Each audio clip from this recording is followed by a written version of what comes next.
Noël est terminé. Une nouvelle année a commencé, mais si pendant les fêtes vous avez zappé sur votre télé, ou bien cherché des recommandations sur les meilleurs films à voir pour la période, alors vous êtes sûrement tombé sur Piège de cristal. C'est le premier film de la saga Die Hard, avec Bruce Willis et réalisé par John McTiernan. Pour beaucoup le meilleur long métrage signé par le cinéaste, il est également un des films les plus prisés pour attendre les cadeaux sous le sapin. Film d'action populaire par excellence, Piège de cristal est également une œuvre appréciée des cinéphiles.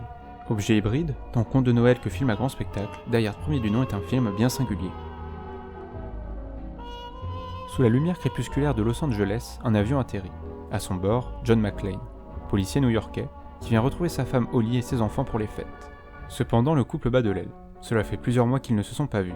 En effet, elle a quitté New York pour accepter un poste à haute responsabilité dans la ville californienne. John lui reproche son départ, et elle son égoïsme. Ce jour de réveillon semble l'occasion parfaite pour clarifier la situation entre eux. John la rejoint au Nakatomi Plaza, son lieu de travail, où est donnée une grande fête pour le réveillon. Une première confrontation a lieu entre les deux. Alors que le couple vient de se disputer, un groupe de criminels s'infiltre dans l'immeuble et prend les employés en otage. John se retrouve alors seul pour affronter ce danger et sauver sa femme. Piège de cristal est une histoire de lutte et de survie. McClane, pieds nus, seulement armé de son pistolet, doit faire face à un groupe bien mieux équipé que lui. Fusillade, mort, explosion, Piège de cristal est bien un pur film d'action. Cependant, il peut véritablement entrer dans la catégorie des films de Noël, et non pas juste car il se déroule un 24 décembre. Le long métrage baigne constamment dans l'ambiance des fêtes. En témoigne la présence de nombreux sapins, des accessoires et décorations de Noël ainsi que les nombreux chants typiques.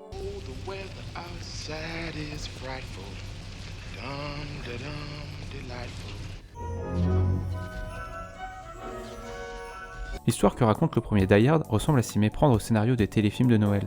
Un homme doit apprendre à changer son comportement pour reconquérir la femme qu'il aime, une femme est en difficulté pour concilier vie professionnelle et vie familiale. On le voit au début du film, le seul contact entre elle et ses enfants passe par le téléphone. À la fête, Ellis, son collaborateur, tente de la séduire et se place comme un rival pour John. Sans l'arrivée d'Hans Gruber et ses hommes, Piège de cristal serait une comédie romantique de fin d'année.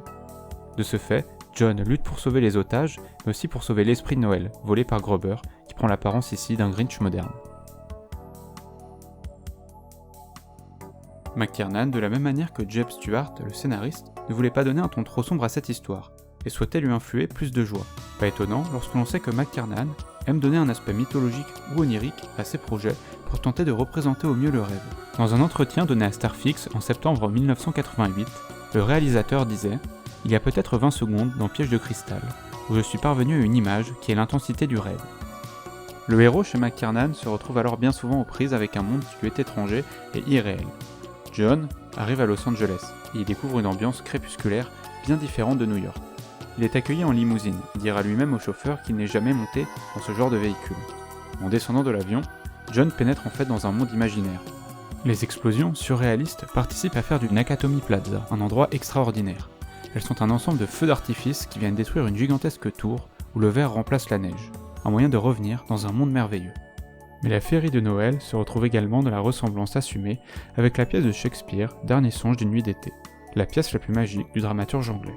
Dans cette pièce, deux amants s'enfuient et se perdent dans la forêt, où leur amour est mis à l'épreuve des sortilèges des elfes. Piège de cristal raconte les mêmes pérégrinations et allers-retours, mais la forêt est devenue une tour, et les elfes, des braqueurs professionnels. Enfin, l'utilisation de la musique classique finit de faire de Die Hard un conte.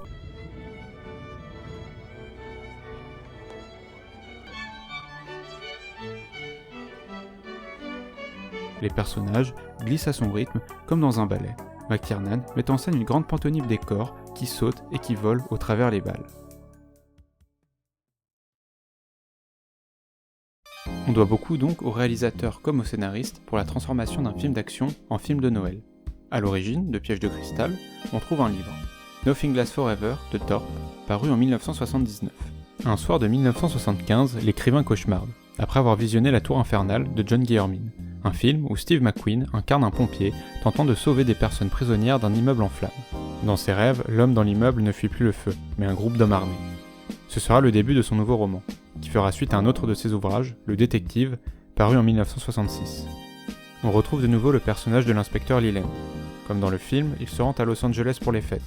Mais à la différence de John, c'est sa fille qu'il retrouve et non sa femme. Alors qu'il la rejoint, lors d'une réception dans la grande tour de la Klaxon Hall Corporation, un groupe de terroristes prend l'immeuble en otage. On comprend mieux la ressemblance que partage le film de McTiernan et de Guillermin, ainsi que l'histoire commune du livre et du long métrage. L'histoire dans le roman est bien plus pessimiste et triste, d'où les modifications apportées par McTiernan et Stewart, évoquées plus tôt. C'est en 1985 que la Fox lance le projet d'adaptation, avec pour idée initiale d'en faire la suite du film Le Détective, que le studio avait porté à l'écran en 1968. Sinatra, qui jouait le personnage de Leland dans le premier film, est contacté pour y tenir à nouveau le rôle principal. Mais âgé de 70 ans, le célèbre chanteur décline. La Fox décide de réorienter le projet. Plutôt qu'un thriller, le futur Die Hard sera un film d'action, un genre bien plus populaire dans les années 80. Plutôt qu'une suite, le film sera une histoire indépendante, librement adaptée du récit de Thorpe. John McTiernan se voit confier le projet après la réussite de son précédent film, Predator. Il ne reste alors plus qu'à trouver un visage pour le héros, John McClane. Plusieurs noms sont évoqués, comme ceux de Sylvester Stallone, Arnold Schwarzenegger ou encore Harrison Ford. Mais après les nombreux refus, la production choisit Bruce Willis, qui à l'époque n'a pas la célébrité qu'il a aujourd'hui. À ce moment-là, il ne doit se renommer qu'une série télévisée où il partage l'affiche avec Sybil Shepherd, la série Clair de Lune, diffusée de 1985 à 1988. Au cinéma, Willis n'a qu'un rôle principal à son compteur, Pour boire et déboire de William Blake, sorti en salle un an avant Piège de cristal. S'il est un acteur avec un fort potentiel, Clair de Lune lui a quand même rapporté un Golden Globe, il n'est pas le plus bankable.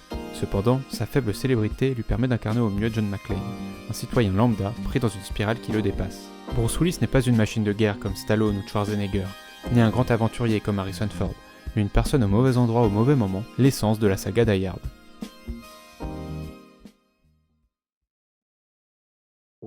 Mais malgré son originalité, le film aurait pu être un film d'action banal, dans la veine des grosses productions des années 80.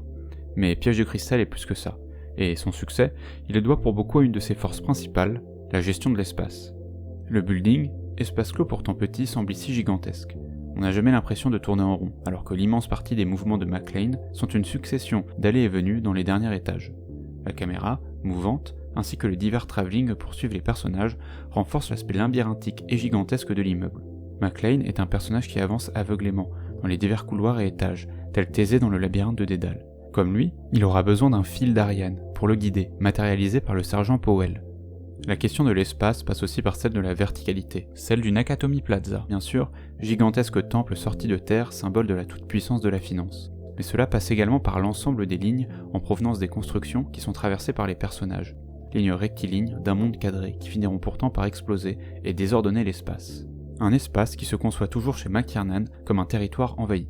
Predator, son précédent film, montrait un commando pris en chasse par une espèce extraterrestre.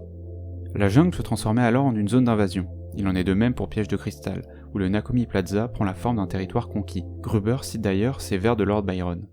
Le grand Alexandre, en voyant l'étendue de son empire, pleura, car il ne lui restait plus de monde à conquérir.